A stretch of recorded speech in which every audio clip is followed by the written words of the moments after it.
प्रत्येक बातमीतील घटनेच्या वास्तविकतेची तुलना थेट पाहत रहा सांगली अपडेट। ओबीसीने टाकला मिरजेसाठी डाव। मिरज विधानसभा मतदारसंघ गतवेळीपेक्षा अतिशय चुरशीचा होणार हे आता जवळपास निश्चित झाले।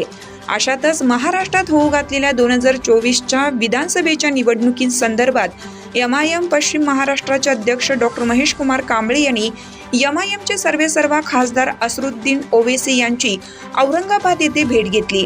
गेल्या काही कालावधीपासून त्यांच्यावर निवडणूक लढवण्यासाठी दबाव होता। आता या संदर्भातच चर्चा करण्यासाठी त्यांनी ओवैसी यांची भेट घेतली। यात आता चुरशीच्या मतदारसंघात ओवैसी एक नवा डाव टाकून महेश कुमार कांबळेंना मैदानात उतरवण्याची रणनीती असण्याची शक्यता राजकीय वर्तुळात रंगत आहे। यावेळी महाराष्ट्र एमआयएमचे प्रदेशाध्यक्ष इम्तियाज जलील उपस्थित होते। एमआयएमच्या वतीनं महाराष्ट्रात होणारी विधानसभा निवडणूक लढवण्याच्या संदर्भात औरंगाबाद येथे बैठकीचं आयोजन करण्यात आलं होतं।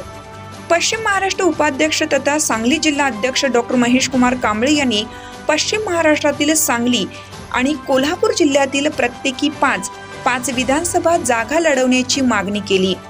सांगली जिल्ह्यातील सांगली, मिरज, तासगाव, कवठेमहांकाळ, पलूस, कडेगाव, इस्लामपूर तर कोल्हापूर जिल्ह्यातील कोल्हापूर दक्षिण, कोल्हापूर उत्तर, शिरोळ, हातकणंगले आणि इचलकरंजी या विधानसभा मतदारसंघात एमआयएम पक्षाकडून निवडणूक लढवण्याची मागणी एमआयएमचे राष्ट्रीय अध्यक्ष असरुद्दीन ओवैसी यांच्याकडे केली।